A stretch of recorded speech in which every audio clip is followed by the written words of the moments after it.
नस्तफ़ा अम्मा बाद फ़अऊज़ु बिल्लाहि मिनश्शैतानिर्रजीम बिस्मिल्लाहिर्रहमानिर्रहीम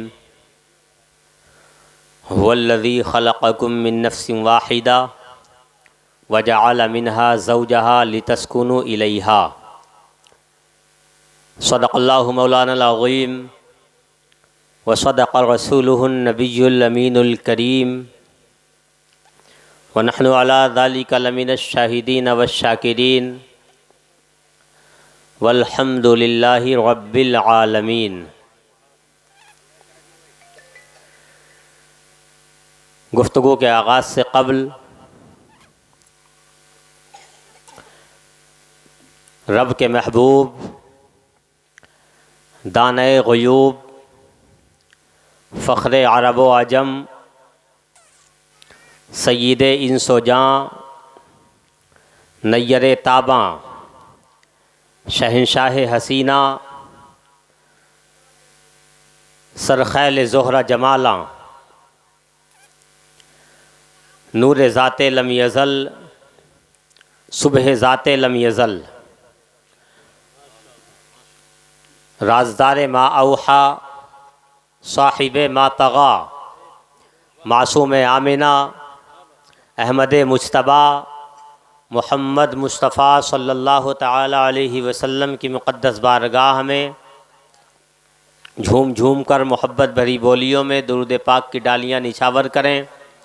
पढ़ें अल्लाहुम्मा सल्ली अला सय्यिदिना व शफ़ीइना व नबिय्यिना व हबीबिना व मौलाना मुहम्मदिन व बारिक व सल्लिम सलातन व सलामन अलैका या रसूल अल्लाह सल्लल्लाहु ताला अलैहि वसल्लम।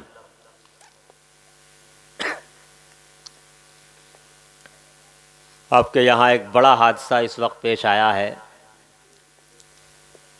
यकीनन सुनने के बाद में जो है ज़मीन पैरों तले से निकल गई कि एक जो है इतने छोटे बच्चे के साथ इतनी घिनौनी हरकत। अल्लाह तबारक व तआला उस बच्चे की खूब मग़फ़िरत फ़रमाए, उसके वालिदैन को, आइज़ा क़रबा को, भाई बहनों सबको अल्लाह ताला सब्र जमील अता फ़रमाए और अल्लाह ताला मुजरिमों को सख्त से सख्त सज़ा दे। अल्लाह करे इसमें वही लोग पकड़ में आएँ जिन लोगों ने ये जुर्म किया हो। बाकी अल्लाह तबारक व तआला सब की हिफाजत फरमाए।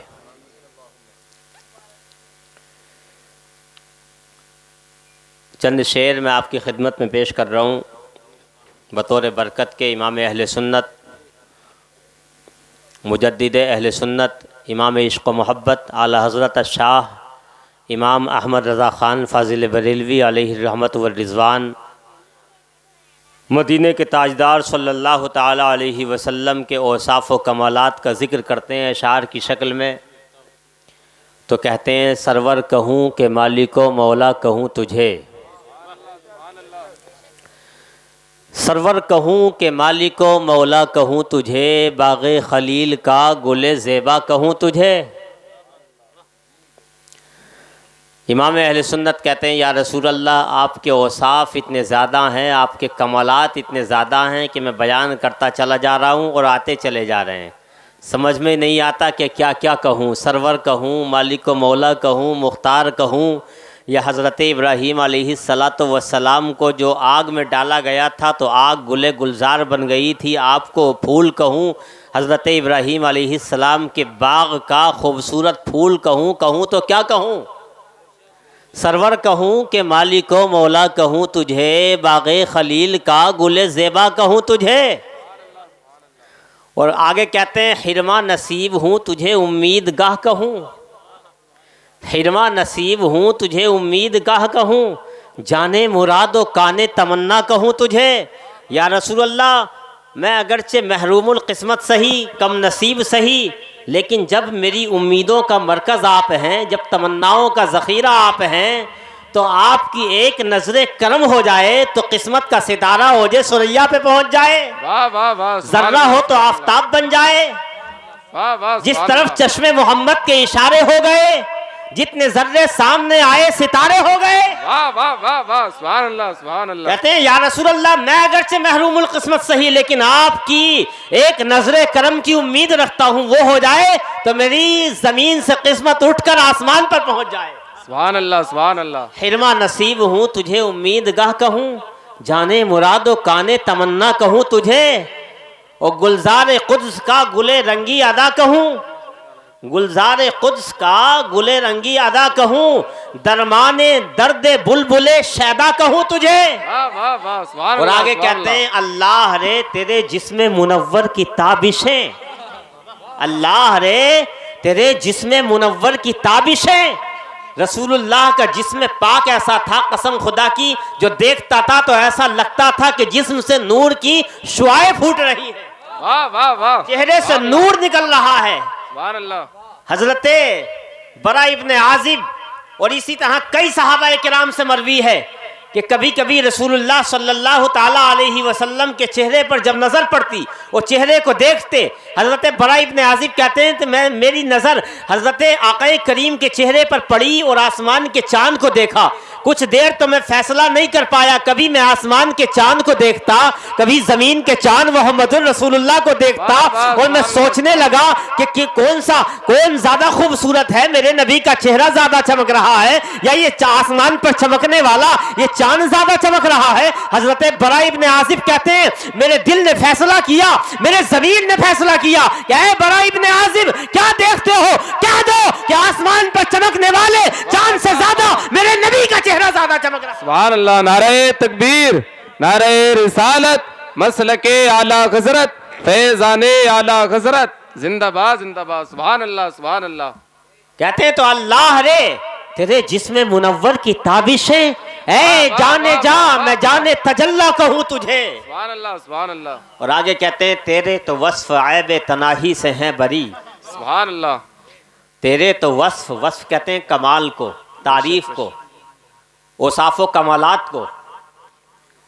कहना चाह रहे हैं या रसूल अल्लाह आपके औसाफ इतने ज़्यादा हैं जिन्हें किसी गिनती से गिना नहीं जा सकता। अगर कोई कहे कि 1 करोड़ 2 करोड़ 4 करोड़ 1 अरब 1 खरब थे, तब भी ये आपकी शान में बेअदबी होगी।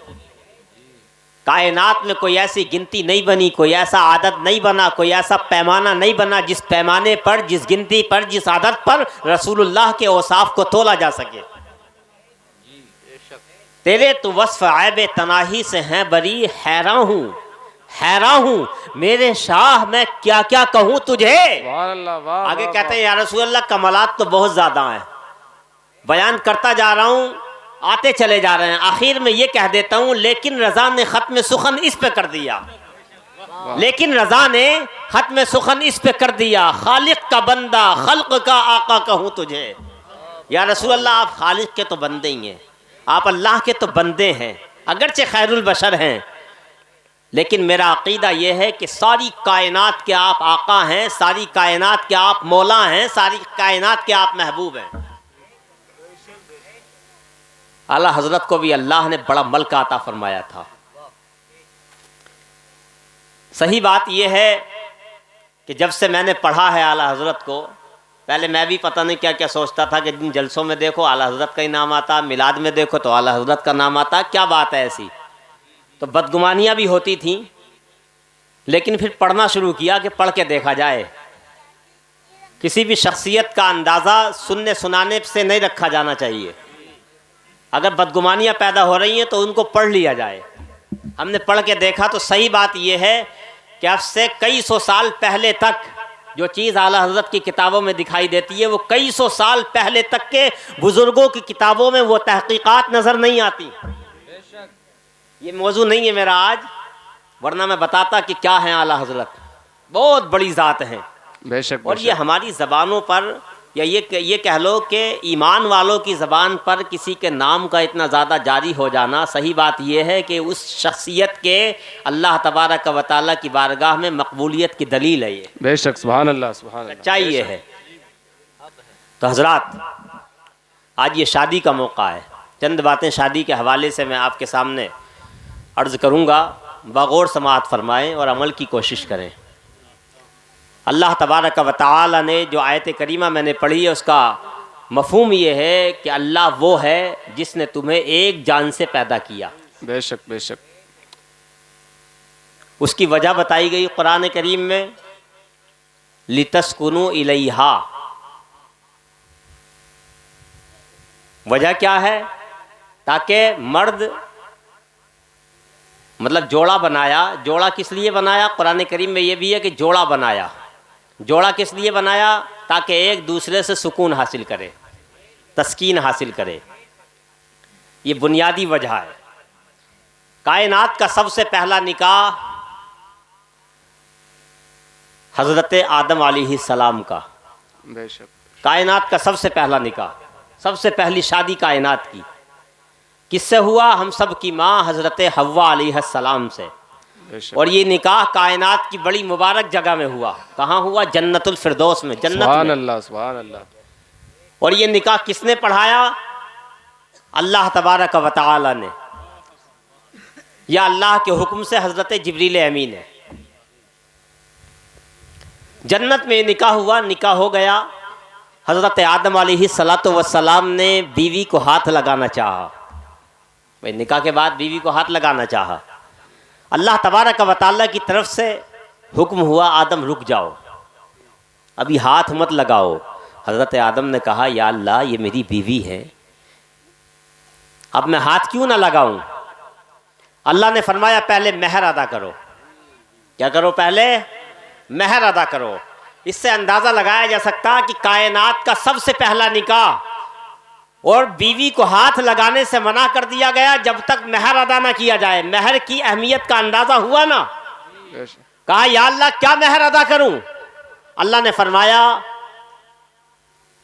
कि एक मेरा हबीब आने वाला है, एक कायनात का दूल्हा आने वाला है। वो आने वाला है कि कायनात में उस जैसा कोई नहीं, जो बेमिसल है, बेमिसाल है, जो बेनजीर है, जिसकी कोई नजीर नहीं, जिसकी कोई मिसाल नहीं, जिसका कोई मिसल नहीं। कायनात में उस जैसा चेहरा किसी का नहीं, उसकी तरह जुल्फे किसी की नहीं, उसकी तरह हाथ किसी की नहीं। उसका चेहरा है तो वह दुहा है, उसकी जुल्फे हैं तो वल्लैल इज़ा सजा है। अल्लाह, वाह वाह वाह, सुभान अल्लाह, सुभान अल्लाह। कहा उस जात पर दुरूद पाक पढ़ो 11 मरतबा या 17 मरतबा।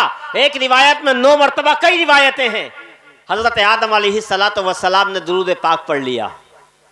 इससे पता चलता है कि कायनात का सबसे पहला निकाह और अल्लाह तबारक व तआला अपने हबीब की अजमतों को दोबाला कर रहा है। बेशक, सुभान अपने हबीब पर दुरूद पाक पढ़वा रहा है। नबी की अजमत का पता चला ना कि सब कायनात का सबसे पहला निकाह नबी पर दुरूद पाक। लेकिन आज आप ये मत सोच लेना कि चलो महर बड़ा सस्ता है, दुरूद पाक पढ़ लेते हैं, काम चल जाएगा। आज नहीं चलेगा। ये उनकी उम्मत में था, या ख़ास हज़रत आदम अलैहिस्सलाम की खुसूसियत थी। आज महर का मसला ये है कि कम अज़ कम 10 दिरहम चांदी के बराबर महर होना चाहिए। कितना? 10 दिरहम चांदी के बराबर, जिसकी कीमत इस वक्त के रेट के हिसाब से तकरीबन 2500 रुपये के करीब बनेगी। इससे कम महर अगर रखा जाएगा तो महर नहीं माना जाएगा। वो इतना महर होना ज़रूरी है। तो महर जो है वो ज़्यादा कम भी ना रखा जाए और बहुत ज़्यादा भी ना रखा जाए। इतना रखा जाए कि आदमी जो है वो अदा कर दे। और ये माफ़ वाफ का चक्कर ना चले कि आदमी जो है बाज़ तो संटी लेके चला जाता है। एक करेगी कैसे ना माफ़, इससे काम चलने वाला नहीं है। अभी तुमने मालिक ही नहीं बनाया बीवी को, पैसा दिया ही नहीं उसके हाथ में, पहले ही माफ़ करा रहे हो, कैसे माफ़ हो जाएगा? पैसा उसके हाथ में आ जाए, वो मालिक बन जाए, फिर वो आपको देना चाहे तो ये एक अलग बात है। लेकिन मालिक बनाना ज़रूरी है। ये इस तरीके से जो माफ़ी का चक्कर चलता है ना, ये सब बिला वजह की बातें हैं। ऐसे माफ़ जब तक मालिक नहीं बनेगी माफ़ नहीं होगा। इसलिए महर जो है जिसके ऊपर भी है वो अदा करे, वरना याद रखो क़यामत के दिन एक पैसे के बदले 400 नेकियां देनी पड़ेंगी। अल्लाह, चाहे चाहे वो महर का हो या किसी का हक मारा हो। हाँ, तो खैर मैं बयान ये कर रहा था, सबसे पहला निकाह कायनात का हज़रत आदम अलैहिस्सलाम का निकाह हम सब की माँ हज़रत हव्वा अलैहिस्सलाम से जन्नत में निकाह हुआ। सुभान अल्लाह। और निकाह की वजह क्या बयान की गई? हज़रत आदम ने जो सबसे पहले अल्लाह तबारक व तआला की बारगाह में गुजारिश की थी तो यही थी, या अल्लाह एक मेरा जोड़ा बना दे, ताकि मैं उससे सुकून हासिल करूं। उसी सुकून को कुरान पाक में लितस्कुनु इलैहा से बयान किया गया। पता चला ये निकाह जो है एक दूसरे के सुकून का जरिया है, एक दूसरे की तस्कीन का जरिया है। और अगर हमारे घर जो है वो इंडो पाक की लड़ाई का मैदान बन जाएं, जंग का मैदान बन जाएं, हर वक्त मियाँ बीबी लड़ते रहें, तो बताओ ये तस्कीन हासिल होगी, सुकून हासिल होगा? कोई फायदा नहीं होगा। तो मेरे भाई अपनी बीवियों को सुकून का जरिया बनाओ। घरों में लड़ाई का माहौल नहीं होना चाहिए। एक दूसरे के हुकूक अदा करो। कैसे? रसूल करीम सल्लल्लाहु ताला अलैहि वसल्लम ने हर एक का हक मुतय्यन फरमा दिया है। कुरान करीम ने हर एक का हक मुतय्यन फरमा दिया। ऐसा हो सकता है कि आपके घर में जो बीवी आई है, हो सकता है वो बदअखलाक हो सकता है वो तेज़ हो सकता है उसकी कुछ सिफात जो है वो अच्छी ना हो, और या ऐसा हो सकता है कि बीवी औरतें सुने, ऐसा हो सकता है कि मर्द गुस्से वाला हो, मर्द का दिमाग थोड़ा तेज़ हो, एक दूसरे का मिजाज एक दूसरे से न मिलता हो। सरकार फरमाते हैं कि अगर एक दूसरे का मिजाज एक दूसरे से न मिले तो ऐसी चीज़ पर गौर करो जो कोई ना कोई चीज़ जो उसके अंदर अच्छी हो। औरत ये सोचे मेरे शोहर के अंदर अगर कुछ चीज़ें बुरी हैं तो कुछ अच्छी भी तो होंगी, उन्हीं अच्छाइयों पर नजर करें। मर्द अपनी बीवी के अंदर ये देखे कि अगर कुछ चीजें बुरी हैं तो कुछ अच्छी भी तो होंगी। सरकार फरमाते हैं कि अगर कोई औरत ऐसी है जो 5 वक्ता नमाज पढ़ती है, रोजे रखती है, रमजान के रोजे रखती है, अपनी शर्मगाह की हिफाजत करती है, सरकार फरमाते हैं, और अपने शोहर की फरमाबरदारी करती है। हमारी माएँ बहनें भी सुन रही हैं, गौर से सुने। सरकार फरमाते हैं उसने अगर अपने शोहर की फरमाबरदारी की, सरकार फरमाते हैं कि जन्नत का हर दरवाज़ा क़यामत के दिन उसके लिए खोल दिया जाएगा, वो जिस दरवाजे से चाहे जन्नत में दाखिल हो जाए। सुभान अल्लाह। और दोनों के लिए एक हदीस, सरकार फरमाते हैं जिस मर्द ने अपनी बीवी की बदअखलाक़ी पर सब्र कर लिया, ऐसा हो सकता है कि औरत जो है ऐसी आ जाए, तेज़ हो या बदअखलाक़ हो और जल्दी से सुधार पैदा ना हो रहा हो। सरकार फरमाते हैं जिस आदमी ने अपनी औरत की बदअखलाक़ी पर सब्र कर लिया तो अल्लाह तबारक व तआला उसे हज़रत अय्यूब अलैहिस्सलाम के सब्र का सवाब अता फरमाएगा। सुभान अल्लाह, सुभान अल्लाह। देखो कितना छोटा सा नुस्खा है। और सरकार फरमाते हैं अगर कोई मर्द तेज़ है, वो मारता पीटता है या तेज़ बोलता है या बुरा भला कहता है, और बीवी ने उसकी बदअखलाक़ी पर सब्र कर लिया, लौट करके जवाब ना दिया, फरमाबरदारी करती रही, सरकार फरमाते हैं कि उस औरत को अल्लाह तबारक व तआला फिरऔन की बीवी हज़रत आसिया के सब्र का सवाब अता फरमाएगा। सुभान अल्लाह। बताइए हज़रत आसिया कौन थी? हज़रत आसिया बड़ी पारसा औरत गुजरी हैं, थी तो फिरऔन की बीवी, लेकिन ये ईमान ले आई थी। इनके ऊपर इतनी सख्तियाँ की गई थीं, रिवायतों में आता है कि इन्हें दीवार के बराबर में खड़ा कर दिया जाता और लोहे की गुलमेक इनकी कमर में ठोकी जाती। अल्लाह अकबर। फिर भी इनकी ज़बान से निकलता था अल्लाह एक है, अल्लाह एक है, अल्लाह अहद, अल्लाह अहद, अल्लाह अकबर। उसके बावजूद कहती थी जो ईमान मेरे अंदर दाखिल हो गया है उस ईमान को मेरी जान तो जा सकती है, लेकिन ये ईमान मेरे दिल से निकाला नहीं जा सकता। बेशक। नारे तकबीर, सरकार नारे रिसालत। अगर कोई औरत अपने शोहर की बदअखलाक़ी पर सब्र करती है तो अल्लाह तबारक व तआला उसे हज़रत आसिया के सब्र का सवाब अता फरमाएगा। सुभान अल्लाह, सुभान अल्लाह। तो कितना आसान नुस्खा है। एक दूसरे की बदअखलाक़ी पर सब्र कर लिया जाए, समझाने बुझाने से काम किया जाए तो इंशाअल्लाह मैं समझता हूँ कोई घर जंग का मैदान नहीं बनेगा। और जो असल मकसद है निकाह का सुकून, ये एक दूसरे के सुकून का जरिया दोनों बनते नजर आएंगे। तो इस्लाम ने तो हर एक का हक जो है वो मुतय्यन कर दिया है। माँ बाप का जो हक है माँ बाप का हक अदा किया जाए, बीवी का जो हक है बीवी का हक अदा किया जाए, जो शोहर का हक है वो शोहर का अदा किया जाए। हाँ, इतनी बात ज़रूर है कि औरतों को शोहरों का ख्याल ज़्यादा रखना है, इसलिए कि अल्लाह तबारक व तआला ने शोहरों के बारे में फरमाया अर्रिजालु क़व्वामूना अलन निसा, मर्द औरतों पर हाकिम हैं। और सरकार फरमाते हैं कि अगर मैं किसी को अल्लाह के अलावा सजदे का हुक्म देता तो औरत को हुक्म देता कि वो अपने शोहर को सजदा करे। हाँ, तो घरों को सुकून का ज़रिया बनाओ। कहने का मकसद ये है कि जो असल मकसद है निकाह का वो आना चाहिए। और चंद बातें और मैं बताऊं, एक दूसरे की मदद करना, एक दूसरे की शादियां कराना, ये भी बड़ा ज़रूरी काम है। एक हदीस पाक मुझे याद आ रही है इस वक्त, हज़रत काब इब्न रबिया रज़ियल्लाहु ताला अन्हो, एक सहाबी रसूल गुजरे, बहुत गरीब थे, घर से बहुत कमज़ोर थे, मैं सुकून से आपको बात बताऊंगा, बहुत ज़्यादा जोश में नहीं, ताकि बातें समझ में आ जाएं। चंद बातें आज। हज़रत काब बिन रबिया बड़े गरीब थे, हुजूर के खादिम थे, आक़ा करीम सल्लल्लाहु अलैहि वसल्लम की खिदमत में रहते थे और आपके लिए वज़ू के लिए पानी देते थे, इस्तिंजे के लिए पानी देते थे, आपके कपड़े ला करके देते थे, यानी बराबर सरकार की खिदमत करते रहते थे। एक दिन सरकार को वज़ू करा रहे थे। आक़ा करीम सल्लल्लाहु ताला अलैहि वसल्लम ने पूछा, ए रबिया, क्या शादी नहीं करोगे? क्या कहा? क्या शादी नहीं करोगे? हज़रत रबिया चूँकि बड़े कमज़ोर थे, बहुत गरीब थे और देखने भालने में बिल्कुल अच्छे नहीं थे, बहुत सांवला रंग था, काला रंग था, तो कोई शादी करने के लिए उनसे तैयार भी नहीं होता था। और वो ख़ुद भी ये चाहते थे कि मैं जो है बराबर सरकार की खिदमत करता रहूँ, कोई ऐसा काम ना करूँ कि मैं सरकार से दूर हो जाऊँ। सहाबा बड़ी मोहब्बत करते थे सरकार से। हज़रत रबिया से जब सरकार ने कहा, ए रबिया, क्या शादी नहीं करोगे? तो हज़रत रबिया ने कहा, या रसूल अल्लाह, मैं शादी नहीं करना चाहता, मैं शादी नहीं करना चाहता। एक वजह तो ये है कि मैं नहीं चाहता कि आपसे दूर हो जाऊं। दूसरी वजह यह है, या रसूल अल्लाह, मेरे पास जो है वो इतना है भी नहीं कि मैं अपनी बीवी की ज़रूरियात को पूरा कर लूं। मेरे पास इतना नहीं है कि अपनी बीवी का महर अदा करूं, और मुझसे शादी भी कौन करेगा, मैं देखने भालने का भी अच्छा नहीं हूँ। ये कह के बात ख़त्म हो गई। खिदमत करते रहे हुजूर की।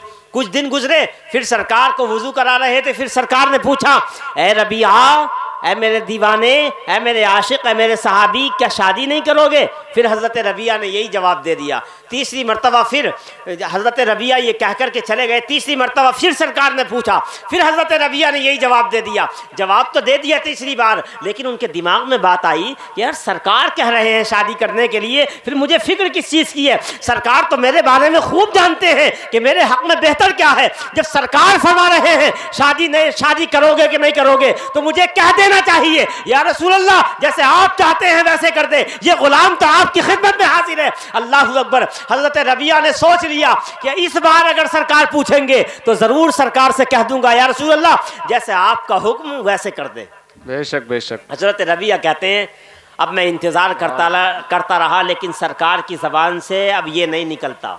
बहुत टाइम हो गया, बहुत लंबा ज़माना गुजर गया, लेकिन सरकार पूछते ही नहीं। एक दिन मैं अचानक वज़ू करा रहा था, सरकार को वज़ू करा दिया, सरकार ने नमाज़ पढ़ ली। मेरे दिल में बार बार यही जो है वो यही अंगड़ाइयाँ बार बार आती थी, यही बात बार बार जो है गर्दिश करती थी, काश सरकार एक बार पूछ लें, काश सरकार एक बार पूछ लें तो मैं जवाब दे दूँ। अब नमाज पढ़ ली सरकार ने। हज़रत रबिया जाने लगे तो बार बार पलट के सरकार को देखते थे। जब दरवाजे पे पहुँचे और दरवाजे से एक कदम बाहर निकाला और फिर पीछे को देखा, तो सरकार करीम सल्लल्लाहु ताला अलैहि वसल्लम ने आवाज़ दे ली, ए रबिया, वापस आ जाओ। खुश हो गए। अल्लाहु अकबर। दिल की बात को पहचान लिया कि आज जो है दिल में अगड़ाइयाँ बहुत हैं, आज तमन्ना बहुत है, दीवाने की आरज़ू को पूरा कर दिया जाए। हज़रत रबिया को बुला लिया। आ गए हज़रत रबिया। कहा, या रसूल अल्लाह, क्या हुक्म है? कहा, ए रबिया, शादी नहीं करोगे? चौथी मरतबा फिर सरकार ने कहा। हज़रत रबिया मुस्कुराए और कहा, या रसूल अल्लाह, जैसे आपका हुक्म वैसे मेरी मर्ज़ी। आक़ा करीम सल्लल्लाहु अलैहि वसल्लम ने इरशाद फरमाया, जाओ फ़लाँ कबीले में चले जाओ और फ़लाँ कबीले में जाके कहना कि फ़लाँ की लड़की से मेरा निकाह कर दो, मुझे सरकार ने भेजा है। अल्लाह हू अकबर। हज़रत रबिया जाते हैं, मुस्कुराते हुए जाते हैं, वहाँ पहुँच जाते हैं। लोगों से जाके कहा, ए लोगो, ए कबीले वालों, मुझे मदीने के ताजदार ने भेजा है। अल्लाह हू अकबर। और इसलिए भेजा है कि पैगाम लेकर के भेजा कि फ़लाँ की बेटी से मेरा निकाह कर दिया जाए। जब उन लोगों ने सरकार का हवाला सुना तो कुछ नहीं पूछा। चेहरा हालांकि काला था, होठ मोटे मोटे थे, सब कुछ था, गरीबी भी थी, कपड़े जिस्म में फटे हुए थे, ये नहीं देखा। बस सरकार का हवाला सुना तो कहा, तुम्हें सरकार ने भेजा है, अब तुम यहाँ से जब जाओगे जब तुम्हारा निकाह हो जाएगा। अल्लाह अकबर। हज़रत रबिया कहते हैं, उन लोगों ने मुझे बुलाया और उस शख्स को बुलाया। उस शख्स को बुलाने के बाद कहा कि इसको सरकार ने भेजा है। उसने अपनी बेटी को बुलाया, बेटी से पूछा। बेटी ने कहा, ऐ मेरे वालिद मोहतरम, पूछते क्या हो? जब मदीने के ताजदार ने भेजा है तो निकाह कर दिया जाए। अल्लाह अकबर। हजरत रबिया का निकाह कर दिया गया। निकाह हो जाने के बाद हजरत रबिया वापस आते हैं, पलट के सरकार की बारगाह में आते हैं, बड़े गमगीन हैं, चेहरे पर जो है वो गम के आसार नजर आ रहे हैं। सरकार ने पूछा, ए रबिया निकाह तो तुम्हारा हो गया है, परेशान क्यों हो? हजरत रबिया कहते हैं, या रसूल अल्लाह, जहां आपने भेजा था बड़े अच्छे लोग थे, बड़े प्यारे लोग थे, बड़े दीवाने लोग थे या रसूल अल्लाह आपके। जब मैंने आपका नाम सुना, आपका नाम लिया है, जब मैंने या रसूल अल्लाह आपको हवाला दिया है, तो उन्होंने दलील भी नहीं मांगी, उन्होंने गवाह भी नहीं मांगे, उन्होंने कुछ नहीं पूछा, बस मेरा निकाह जो है वो फौरन उस हसीनो जमील लड़की से कर दिया है। या रसूल अल्लाह, मैं सुस्त इसलिए हूँ, मैं गमगीन इसलिए हूँ, मैं रंजीदा इसलिए हूँ कि मैं बड़ा गरीब हूँ, मेरे पास पैसा तो नहीं है, अब मैं महर का इंतजाम कैसे करूँ, महर कहाँ से दूँ या रसूल अल्लाह? सरकार फरमाते हैं, ए मेरे सहाबी, ए मेरे प्यारे दीवाने, परेशान होने की ज़रूरत क्या है? परेशान होने की ज़रूरत नहीं है, हदीस का मफहूम है। सरकार फरमाते हैं, एक सहाबी रसूल को और बुलाते हैं जिनका नाम है हज़रत बुरैदा असलमी। क्या नाम है? हज़रत बुरैदा असलमी। उन्हें बुलाते हैं और उनसे कहते हैं, बुरैदा असलमी, अपने इस प्यारे भाई के लिए एक खजूर की गुठली के बराबर सोने का इंतज़ाम करो, एक खजूर की गुठली के बराबर सोने का इंतज़ाम करो। हज़रत बुरैदा असलमी जाते हैं और कहीं से कोशिश करके जो है एक सोने की गुठली के, एक खजूर की गुठली के बराबर सोने का इंतज़ाम कर देते हैं। आक़ा करीम सल्लल्लाहु अलैहि वसल्लम हज़रत रबिया बिन काब को देते हैं, वो कहते हैं जाओ महर अदा करके आओ अपनी बीवी का। हज़रत रबिया जाते हैं और जाने के बाद उन लोगों को वो सोना देते हैं और कहते हैं ये मेरी बीवी का महर है, वहाँ तक पहुँचा दिया जाए। वो लोग बड़ी बखुशी कबूल कर लेते हैं। फिर हज़रत रबिया जो है वो बिल्कुल रंजीदा होकर वापस आ जाते हैं और सरकार से कहते हैं, या रसूलल्लाह, महर तो अदा हो गया, लेकिन अब मेरे दिल में ये जो है तमन्ना मचल रही है, काश मैं भी अपना वलीमा करता। क्या करता? वलीमा। ये वलीमा क्या है? सुन्नत है, बेशक सरकार की सुन्नत है। और ये मडा वडा जो आजकल चलने लगा ना, पहले दूसरे लोगों में चलता था, लेकिन अब जो है वो सब में चलने लगा। हमारे यहाँ पहले नहीं था, लेकिन हमारे यहाँ भी अब जो है मडे का माहौल धीरे धीरे बढ़ता जा रहा है। एक सरकार की सुन्नत की खिलाफ वर्जी हो रही है। क्या? सरकार की सुन्नत की खिलाफ वर्जी। पैसा भी खर्च हो रहा है, इसमें फजूल खर्ची भी हो रही है। तो ये सरकार की सुन्नत के खिलाफ कोई काम मत करो। ये मर्डे का जो माहौल आपके यहाँ आ गया है, इसे बिल्कुल ख़त्म करो। हाँ, जो मेहमान आपके यहाँ आ जाते हैं, एक दिन पहले होता यह है कि कुछ भांजे वगैरह या कुछ ख़ास रिश्तेदार आ जाते हैं, तो उन्हें मर्डे की नीयत से नहीं, ऐसे ही क्या है उन्हें खाना खिलाओ आप। बाकी मर्डे के नाम से जो दावतें वगैरह होने लगी हैं, बिल्कुल नहीं होनी चाहिए। मैं उम्मीद करूँगा इंशाअल्लाह आपके यहाँ ऐसा नहीं होगा। तो ये सुन्नत है।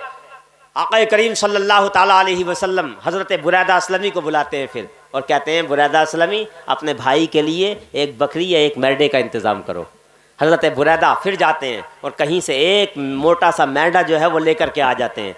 आक़ा करीम फरमाते हैं कि जाओ रबिया, ये मैडा लेकर के चले जाओ अपने ससुराल और बनवा के जो है इसे उन्हें खिला दो। ये तुम्हारा जो है वलीमा हो जाएगा। हज़रत रबिया जाते हैं और जाने के बाद अपने ससुराल वालों से कहते हैं, ये मैडा मैं इसलिए लाया हूँ ताकि इसका जो है वो वलीमा कर दिया जाए। वो कहते हैं, ऐसा करो, इसको अपने दोस्तों से कटवा करके बनवा दो, रोटी हम बना लेते हैं। ससुराल वाले कहते हैं, रोटी हम बना लेते हैं, मिलजुल के काम करते हैं। तो ससुराल वाले रोटी का इंतज़ाम करते हैं, रोटी बना देते हैं, और इधर ये अपने दोस्तों से उस मैडे को कटवा करके उसका गोश्त बनवा देते हैं। अल्लाह अकबर, कितनी मोहब्बत के साथ काम हो रहा है।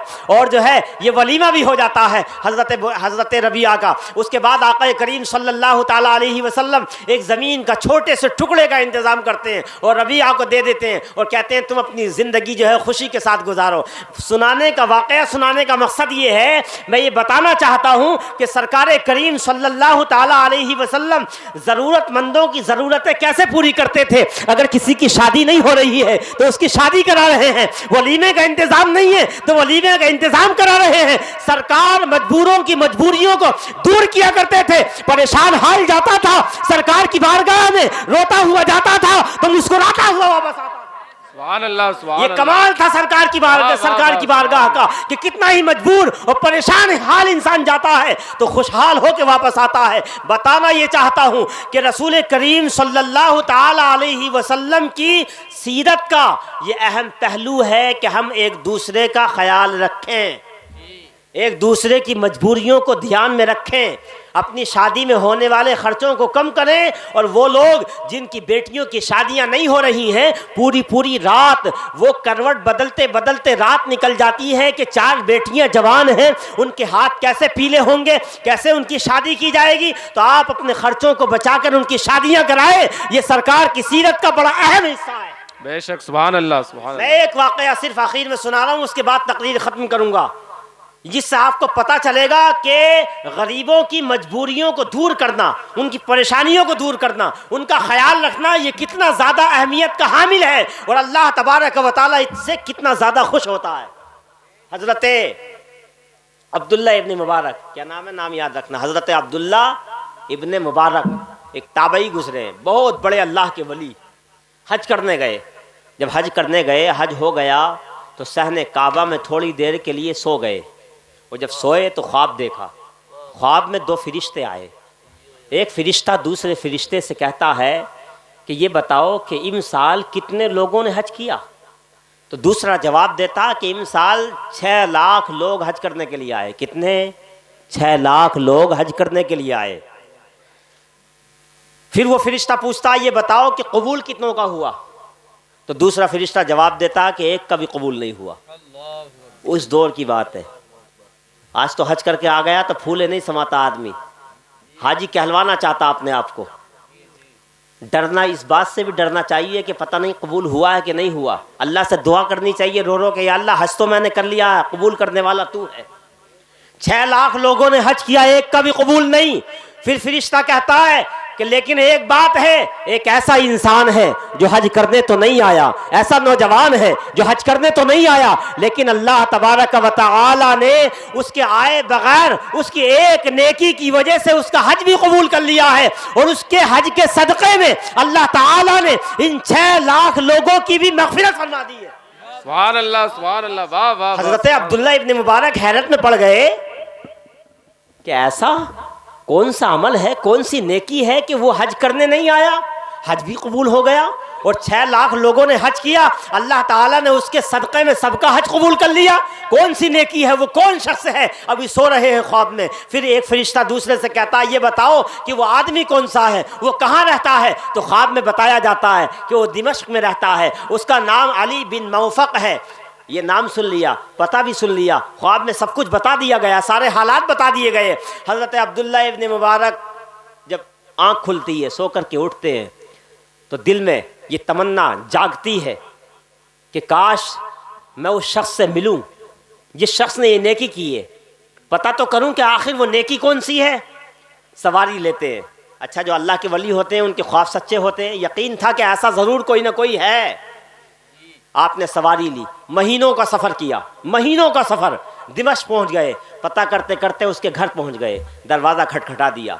वो शख्स बाहर निकल के आया, पूछा तुम्हारा नाम क्या है।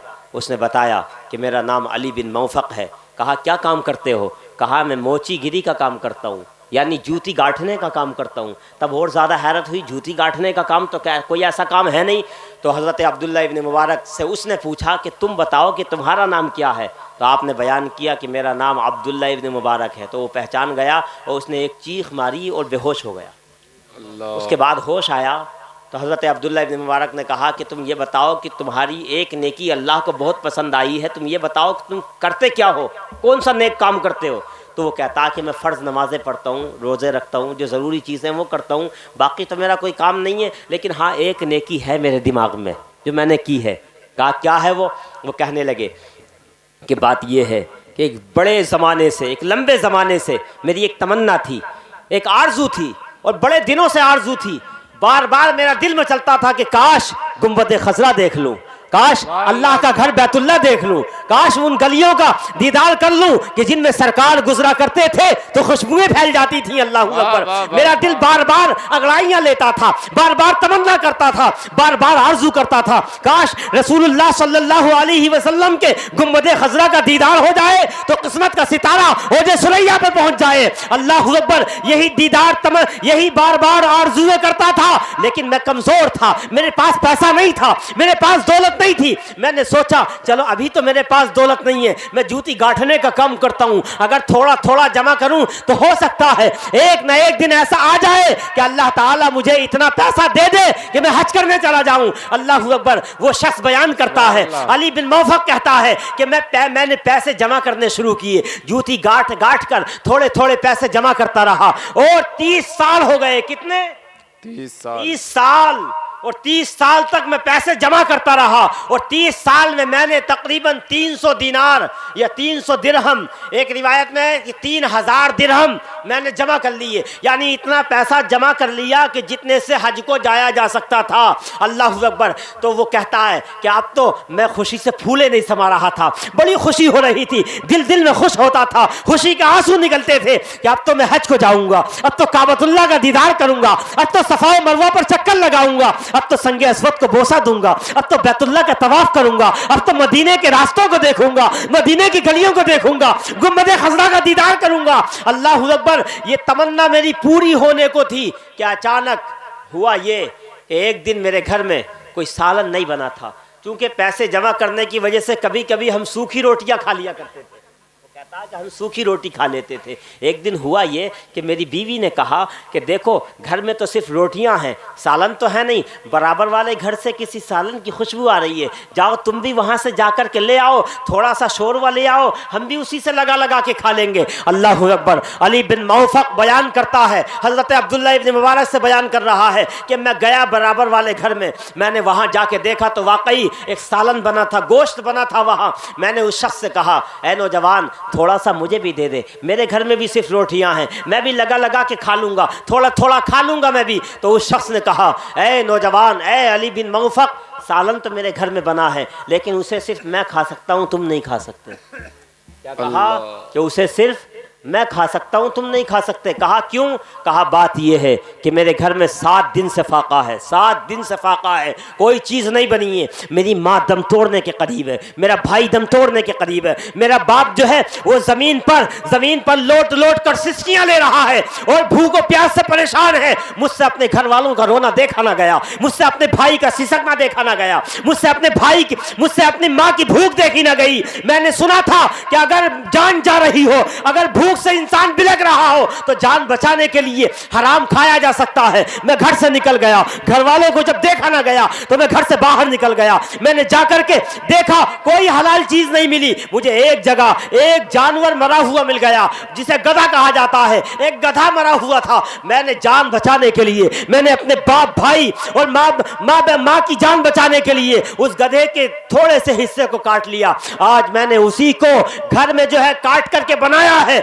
तो मैं तो इसे खा सकता हूं, इसलिए कि जान जाने का मामला है, तुम नहीं खा सकते, तुम इतने गरीब नहीं हो। अल्लाह अकबर। जब उस घर की यह हालत सुनी अली बिन मौफक ने, तो अली बिन मौफक कहते हैं कि मेरी आंखों से आंसू जारी हो गए, मेरा दिल जो है वो ललच गया कि दुनिया में इतने भी परेशान लोग हैं कि जिनके घरों में 7-7 दिन से भूखे, 7-7 दिन से खाना नहीं बना है। अल्लाह अकबर। अली बिन मौफक कहते हैं कि मेरा दिल लरस गया, मैं दहल गया, पैरों के तले से जमीन निकल गई। अल्लाह अकबर। वो कहते हैं मैं वापस आ गया इतना सुनने के बाद और मैंने अपनी बीवी से कहा, ऐ मेरी बीवी, ऐ मेरी शरीक हयात, जन्नत नज़ारा करीब है, रोज़े रसूल करीब है, गुंबद खजरा की जालियां करीब है, काबे की सरजमीन करीब है और जो है बिल्कुल वक्त करीब आ चुका है कि मैं संगे अस्वद को चूमने के लिए जाता, वक्त करीब है कि मैं बैतुल्लाह शरीफ जाता, वक्त करीब है कि मैं रोज़े अनवर को देखने के लिए जाता। लेकिन है मेरी शरीक हयात, हमारे बराबर में एक टूटा हुआ घर भी है, एक टूटी हुई झोपड़ी भी है, जिस घर में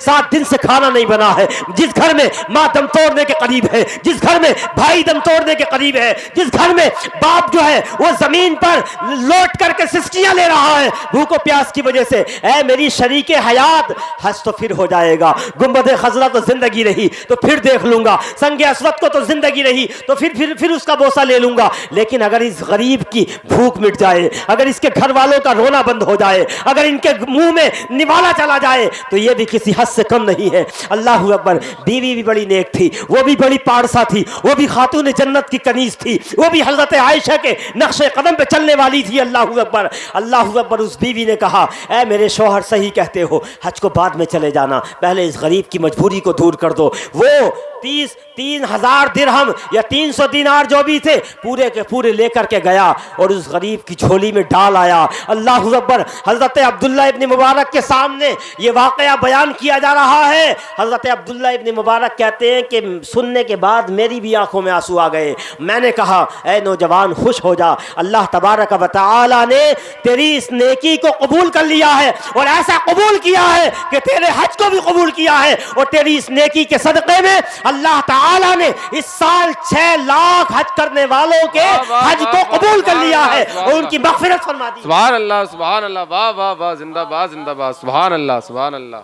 मेरे अजीज दोस्तों, वाक़या बयान करने का मकसद ये है कि सिर्फ अपने ऐशो आराम में मत पड़े रहो, अपने ऐशो आराम को मत देखो। नमाजें कितनी पढ़ लो, रोज़े कितने रख लो, ज़कात कितनी दे लो, अगर बराबर में गरीब भूखा है, बराबर में गरीब मजबूर है, बराबर में कोई भूखा सो रहा है, सरकार फरमाते हैं अगर एक इंसान पेट भर के खाना खा के सोता है और बराबर में उसका कोई भूखा होता है, उसका पड़ोसी, सरकार फरमाते हैं पूरी रात अल्लाह के फरिश्ते और अल्लाह तबारक व तआला उस पर लानत करता रहता है।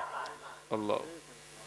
तो अपने ऐशो आराम की फिक्र करोगे तो जन्नत तो बहुत दूर है, जन्नत की खुशबू भी नहीं मिलेगी। इसलिए अल्लाह ने आपको दिया है तो इन गरीबों का ख्याल भी रखो। अपनी शादियों में लाखों लाख और 50-50, 10-10 लाख खर्च करने वाले लोग उन्हें भूल जाते हैं गरीबों को। ऐसा नहीं है कि गरीब नहीं है, हमारे आसपास में बहुत लोग ऐसे हैं, लेकिन हमें पता नहीं चलता क्योंकि हमारा ख्याल ही इस तरफ नहीं जाता। जो मांगने आते हैं वो गरीब नहीं होते, उमूमन वो गरीब नहीं होते। जो गरीब होता है हकीकत में, जो मजबूर होता है, उसका मामला ये होता है कि अल्लाह ने उसे बड़ी गैरत दी होती है, उसकी हिम्मत नहीं होती किसी के सामने हाथ फैलाने की। तो पता निकालो अपने आसपास में कौन ऐसा है कि जिसकी कई बेटियां जवान हैं और पूरी पूरी रात उसे नींद नहीं आती। ये हाथ पीले बेटी के कैसे होंगे, पता निकालो और चंद लोग मिल करके मदद करो, उसकी बेटी की शादी करा दो। गांव में ना हो तो गांव के आसपास पता निकालो, शहर में पता निकालो, कोई ना कोई बहुत लोग ऐसे मिलेंगे। मुझे मालूम है, मैंने देखा है कि हमारे आसपास में बड़े लोग गरीब होते हैं लेकिन हमें पता नहीं चल पाता। अभी लॉकडाउन का ज़माना गुजरा है, मैंने देखा कि एक शख्स एक दिन मेरी मस्जिद के बाहर जो है वो आंसू निकल रहे हैं, उसके रो रहा है। मैंने पूछा क्या बात है, तो बता नहीं रहा। बड़ी मुश्किल से मैं समझ गया कोई ना कोई बात तो है। बड़ी मुश्किल से मैंने उससे पूछा तो उसने बताया कि हज़रत खाना नहीं खाया मैंने 2 दिन से घर में। हालांकि हालात उसके बज़ाहिर ठीक थे, देखने में नहीं लगता था ऐसा। उसने कहा कोई चीज़ नहीं है, काम भी नहीं है, इसलिए घर में कोई चीज़ बन नहीं रही है और किसी से मांगने की हिम्मत नहीं हो रही। मैंने उसे बुलाया और खाना खिलाया। उसके बाद मैंने चूँकि फ़िक्र हुई कि ऐसे और भी लोग हो सकते हैं तो पता निकाला। तो ये कोर्ट की बात बता रहा हूँ मैं, पता निकाला मैंने तो मस्जिद के आसपास 10 घर ऐसे निकले कि जिनमें खाना नहीं बन रहा था। पता करते हैं तब पता चलता है। तब जो है कुछ लोगों को का इंतज़ाम करके उनके घर में गल्ला वगैरह पहुंचाया गया रात में, ताकि किसी को पता भी ना चले। क्योंकि उन लोगों ने कहा कि हुजूर पता नहीं चलना चाहिए, किसी को पता बिल्कुल नहीं चलना चाहिए, हमारी गैरत ये गवारा नहीं करती कि हम किसी से भीख मांगें। तो ऐसे बहुत लोग होते हैं, हमें पता नहीं होता, हम उनकी मदद नहीं कर पाते इसलिए कि पता ही नहीं है। तो आप पता करो आसपास में कोई ऐसा है तो नहीं बेचारा। ईद का मौका आता है या बकरा ईद का मौका आता है या और मौके आते हैं तो आप देखो यार आपके बच्चे नए कपड़े पहन रहे हैं, किसी घर में ऐसा तो नहीं है कि बेचारा अपने बच्चों को कपड़े नहीं बना सका और बच्चे रो रहे हैं। ये छोटी चीज़ें लगती हैं लेकिन हकीकत में अल्लाह तबारक व तआला की बारगाह में ये चीज़ें बहुत ज़्यादा बड़ी हैं। तो इन चीज़ों का पता निकालना चाहिए और बिल्कुल शोहरा नहीं करना चाहिए। खामोशी के साथ जाओ, जितनी आपकी हैसियत है मुट्ठी में बंद करके उसके हाथ में दे आओ, किसी दूसरे को पता नहीं चलना चाहिए। ये ना हो कि आप किसी को कंबल दे रहे हैं तो फ़ोटो खींचने वाला फ़ोटो खींच रहा है, तो वो हकीकत में देना वो मदद करना नहीं है, वो बेइज्जती करना है। तो बताना यही मकसद है बताने का कि अपने ख़र्चों को कम करके अपने आसपास के दूसरे भाइयों की मदद करो। अल्लाह ताला हम सबको नेक आमाल करने की तौफीक अता फ़रमाए और अपने ऐशो आराम के साथ साथ अपने गरीब भाइयों का ख्याल रखने की तौफीक अता फ़रमाए। अल्लाह ताला इस शादी में खूब बरकतें अता फ़रमाए। वमा अलैना इल्लल बलागुल मुबीन। अस्सलामु अलैकुम व रहमतुल्लाहि।